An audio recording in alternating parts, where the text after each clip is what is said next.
un ange gardien veille sur le littoral mauricien. Vassen est l'un des plus fervents défenseurs de l'environnement de l'île. Préserver la biodiversité demeure son obsession. Régulièrement, il explore les fonds marins pour évaluer les conséquences du développement touristique. C'est des études que je fais personnellement pour ramasser des données, pour justement étudier l'évolution dans le temps de ce qui est en train de se passer à Mauricie. Je préfère avoir mes propres données. On n'est jamais mieux servi que par soi-même. Comme ça, je suis sûr que ce que j'ai pris, je l'ai vraiment vu et je peux le défendre demain. Je suis ingénieur en environnement de l'école des mines, donc j'ai fait mes études en France. J'ai un deuxième diplôme en océanographie au Canada. Je suis rentré à l'île Maurice en 1995. Mon objectif, c'était de faire des études d'impact environnemental pour m'assurer que les projets qui étaient en train de se faire ne nuiraient pas à l'environnement et aux générations futures. Et également de commencer à comprendre un petit peu et de protéger nos océans, nos lagons, qui ont fait déjà depuis l'époque l'objet de beaucoup de pression par rapport au développement touristique. Lagons, plages de cocotiers, hôtels de luxe, tout est là pour attirer les touristes. Pour compenser la chute importante des emplois dans les secteurs du textile et du sucre, l'île Maurice mise plus que jamais sur le tourisme haut de gamme. Source de devises étrangères importantes, selon les estimations, ce secteur ferait vivre 14% de la population active. Mais ce développement touristique ne se fait pas sans nuisance. Vassen est le seul à avoir accepté de nous les dévoiler, car ici, on ne s'attaque pas aux autorités sans risque de représailles. À Maurice, on a l'impression que tout est un peu caché, on essaie un petit peu de tout couvrir. Tout est beau dans le meilleur des mondes, le Mauricien il est gentil, il est souriant, il n'y a pas de problème. Il y a beaucoup de problèmes à Maurice. Il y a un malaise qui est en train de se créer. Et tout doucement, on est en train d'exclure la population. Exclus de leur littoral. Car toutes les plages sont officiellement accessibles à tous. Officiellement seulement. Ici, c'est un royaume pour touristes. Les Mauriciens sont priés d'aller s'installer ailleurs. Si on va avec nos tentes, on va se faire virer comme des malpropres par les gens de la sécurité. On se retrouve au fil des années à avoir des plages qui sont vraiment rétrécies aux avantages des hôtels, malheureusement. Première étape dans le périple que nous entamons avec Vassen, Cap au Nord, à une dizaine de kilomètres des côtes de l'île Maurice. Je vais vous amener dans deux réserves naturelles qui ont une endémicité unique au monde, l'île Plate et l'île Gabriel. Deux petites îles de rêve, à 200 mètres l'une de l'autre. Nous jetons l'ancre à l'île Plate. Et là, surprise. Bonjour. Comment ? Là, on fait un reportage sur le développement touristique, donc on voulait savoir si vous pouvez visiter l'île. Il faut payer pour monter. Il faut payer pour monter ? Mais c'est une réserve naturelle ici, il paraît. Maintenant, elle est prise par les boss. Elle est prise par les boss, les patrons. Ouais, les patrons. Mais c'est qui les patrons ? Les boss. Ah bon ? Ouais. Et on peut rester sur la plage ? Sur la plage, ouais. Aucun problème. Aucun problème. La plage est gratuite, mais maintenant, pour profiter de l'ombre, il faut payer. Cet îlot sauvage est un lieu d'excursion très prisé des touristes. Depuis 2007, l'État a loué cette réserve naturelle à une compagnie privée. Une compagnie qui a construit des abris de pique-nique. Nous retrouvons le nouveau gestionnaire de cette île, Patrick Fanchette, dans le restaurant de luxe aménagé un peu plus loin. De l'île Plate. Oui. Bonjour madame. Monsieur ? Ces 100 roupies représentent une infime contribution au nettoyage de l'île pour préserver, parce qu'il faut savoir qu'avant que nous ne prenions cette île, c'était devenu presque un dépotoir. Hasard des événements, ce jour-là, nous découvrons que le ministre du Tourisme Xavier Duval organise une réception sur l'île Plate. À l'occasion du Festival Créole, il a invité des journalistes, dont des confrères de la presse française, une semaine à Maurice, tout frais payé.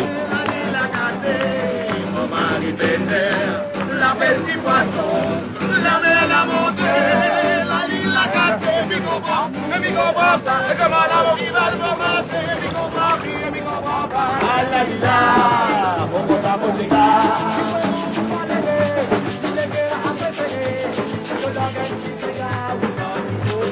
le ministre accepte notre demande d'interview impromptue à propos de la privatisation de l'île Plate.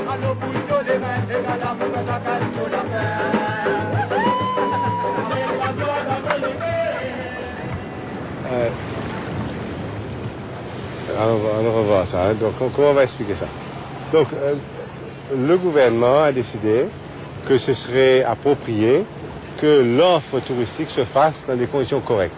Il faut quand même qu'il y ait des promoteurs privés. Le gouvernement ne peut pas tout gérer. Sinon, nous sommes pas, c'est pas le communisme ici, hein. Nous sommes dans un pays libéral où nous encourageons le secteur privé à développer de belles choses. Et nous croyons fermement que en ce qui s'agit des affaires, le secteur privé peut mieux gérer que le gouvernement. Je suis certain qu'on aurait trouvé un groupe d'ONG ou un groupe de personnes qui auraient été prêts à payer peut-être 2 000 ou 3 000 euros par an pour prendre la gestion de cette île-là, en faire une vraie réserve écologique et non une machine à sous pour touristes, et à vraiment protéger la biodiversité et tout ce qu'il y a à protéger. C'est à mon avis l'État qui démissionne de ses responsabilités, qui transfère ses responsabilités à une entreprise privée. Les autorités mauriciennes sont prêtes à tout au nom du développement économique. Sur cette petite île de 1800 km², une loi autorise la vente de terrains aux étrangers, comme ici, à Anaïta, à l'est de Maurice. Ce terrain de 200 hectares est devenu une enclave pour personnes fortunées. Très fortunées même. Hôtels, marinas, golf et villas vendus entre 2 et 4 millions de dollars. Les étrangers qui investissent ici peuvent devenir résidents mauriciens et bénéficier d'avantages fiscaux. Pour créer ce paradis pour milliardaires, le promoteur a réalisé des travaux jugés inacceptables par Wasson. C'était les forêts de mangroves ici.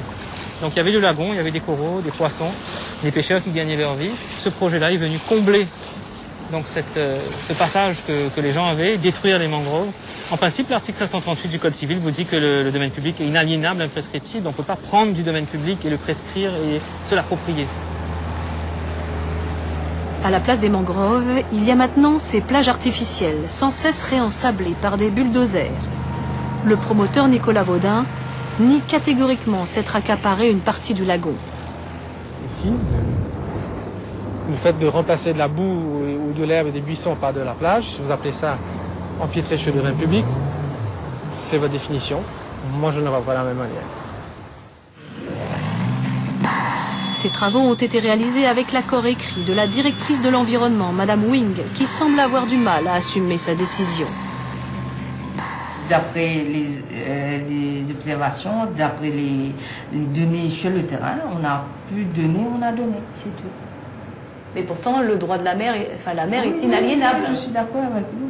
Je ne voudrais pas continuer avec le poids de l'argent, le poids des promoteurs est très important et qu'on a tendance à être très facilitateur au niveau des autorités en ce qui concerne la mer. Certains promoteurs n'ont pas besoin des autorités pour parvenir à leurs fins. Nous embarquons pour une dernière sortie en mer à Balaklava, à l'ouest de l'île. Je vais vous emmener devant l'hôtel Intercontinental, qui est juste après le Grand Mauritian, où il y a eu des travaux qui ont été faits dans la mer pour ouvrir un chenal. Donc il y a toutes les roches, tout le basalte, etc. qui ont été cassés dans la mer par des machines, et pour faire un passage pour les bateaux. Tu vois, regarde là où ils sortent, c'est ça la passe qu'ils ont creusée. Là, ils ont mis des bouées. Les promoteurs de l'hôtel ont réalisé leurs travaux en toute illégalité. Le directeur, Patrick Martinez, n'a pas l'air de s'en souvenir. Il y a des plongeurs qui nous ont dit que vous aviez creusé un chenal dans le lagon, dans le récif corallien. Non. Ils ont vu des bulldozers dans le lagon creuser ce chenal. Non? Non. Je sais pas d'où vous avez cette information. Donc le chenal, il est naturel? Oui. Oui? Le chenal qui est là, qu'empruntent vos bateaux en fait, pour sortir du lagon. En clé. Pas... Comment? Je ne comprends pas les questions. Nous voulons vérifier ce qui s'est réellement passé. Notre caméraman sous-marin, René Euzé, accompagne Wasson sur la zone en question.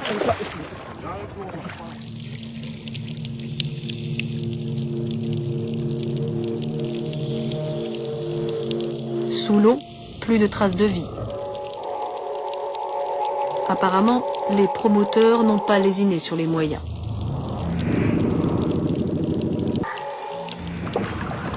C'est vraiment catastrophique. Hein. Ouais. Qu'est-ce que tu as vu? Si tu veux, tu as une zone, on voit bien que tout le courant a été cassé par les grosses machines. Et du coup, tu as les coraux qui sont morts, les rochers. Donc si tu veux, toute la vie qui était à l'intérieur a disparu. Mais il y a aussi un autre problème, si tu veux, là où les machines ne sont pas allées, le corail est aussi mort parce que quand ils ont soulevé, avec le courant, tous les sédiments ont recouvert le corail. Du coup, ils l'ont étouffé. Et c'est pour ça qu'il y a beaucoup de coraux morts.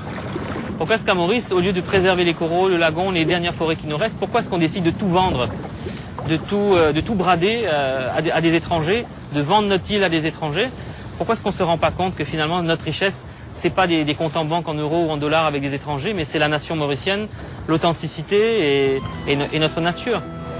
L'île Maurice compte 1,2 million d'habitants et accueille 9 000 vacanciers par an. Au nom du développement économique, les autorités misent sur 10% de plus chaque année. Autant dire que les Mauriciens n'ont probablement pas fini de voir leur littoral leur échapper. Chers compatriotes, bonsoir. C'est donc le reportage choc qui sera diffusé ce soir chez la chaîne française France 3 par l'émission Thalassa. Comme vous avez pu le voir, on voit que le gouvernement est à brader notre île, et cela à n'importe quel prix, quitte même à détruire notre biodiversité. Nous voyons également le ministre mauricien du Tourisme qui donne un entretien à Thalassa, mais qui est vraisemblablement sous l'influence de l'alcool. Je voudrais bien comprendre la logique qui consiste, comme vous avez pu le voir, à inviter quelques journalistes, dont des journalistes français, tout frais payés, justement pour faire la promotion de l'île Maurice. Et d'autre part, ce soir même, il y a des millions de touristes, des millions de téléspectateurs qui verront que nous sommes actuellement même, à travers notre politique gouvernementale, en train de détruire notre biodiversité. Et aussi l'image que renvoie le ministre du Tourisme par le fait qu'il était sous l'influence de l'alcool. Et aussi, quel exemple pour notre jeunesse mauricienne. Mais je voudrais m'attarder principalement sur les quelques paroles du ministre qui affirmait que Maurice n'était pas un pays communiste, mais que c'était plutôt le libéralisme qui régnait à Maurice. J'avais pas pour souvenir que l'Alliance sociale avait pour agenda un agenda libéral, mais passons. La question que je voudrais poser à Monsieur le ministre est de savoir sur quels critères M. Fanchette, qui est le gestionnaire de l'île, a obtenu le permis pour la gestion de cette île. Et par la même occasion, concernant l'île au Gabriel, savoir sur quels critères M. Wouchit, lui, a eu le permis pour gérer l'île. Parce que, selon nos informations, M. Fanchette serait d'une part un ami proche à M. Duval, et M. Wouchit serait lui un membre de la famille du Premier ministre. Donc j'aimerais bien savoir, quand on parle de libéralisme, sur quels critères ces deux personnes ont eu le permis pour gérer ces deux îles, sachant qu'ils payent 60 000 roupies par an, par île, et cela pour une île qui fait plus de 100 enfants. À titre de comparaison, pour les propriétaires de bungalows, ça leur coûte 3 millions par enfant par an. On voit déjà le contraste, et j'espère que Monsieur le ministre répondra à ces questions, car c'est un groupe de plus de 10 000 supporters, 10 000 membres, qui se posent la question de savoir sur quels critères a été attribuée cette île. Et la question qu'on se pose finalement, c'est de savoir pourquoi on ne confierait pas la gestion de ces îles à des ONG qui s'occuperaient essentiellement de protéger la biodiversité de ces îles. Le gouvernement, à travers son ministre du Tourisme, affirme que le gouvernement ne peut pas tout gérer. Mais je pense qu'au niveau de tout ce qui est patrimoine national, parce que ces deux îles font partie de notre patrimoine, si le gouvernement ne peut pas s'en occuper, qu'il cède alors leur place. On l'a dit, et cela depuis une année déjà, depuis la création du MPM, que les touristes de demain, surtout les touristes européens, ils tiendront en compte dans le choix de leurs vacances le critère développement durable, le critère biodiversité. Et demain, ces critères-là seront un des critères essentiels dans leur choix de la vacance. Donc il me semble qu'il est important de mettre l'emphase dessus et non pas de rester sur une vision court-termiste que le gouvernement actuel est en train de mettre en place. Et je parle d'ailleurs du projet de plage artificielle de Casuarina. On retrouve aussi dans l'émission des promoteurs immobiliers, des promoteurs de projets qui ont eux-mêmes leur propre définition de ce qui est accaparement du domaine public, de tout ce qui est, est-ce que c'est destruction de la biodiversité? Eux, ils considèrent que non, c'est normal. Et tout ça se fait avec l'aval du ministre du Tourisme et du ministère de l'Environnement. Il faut donc vraiment arrêter cette catastrophe. Et c'est un moment propice, quand à la veille des élections, il est donc important de faire un peu le bilan de ce qui a été fait durant ces dernières 5 années. Ajouté à une politique de tourisme catastrophique, on constate une augmentation de l'insécurité, une augmentation de la violence contre les forces de police, une hausse du communautarisme. On retrouve des groupuscules religieux qui se permettent de dire et de faire n'importe quoi sans que personne puisse leur dire quoi que ce soit.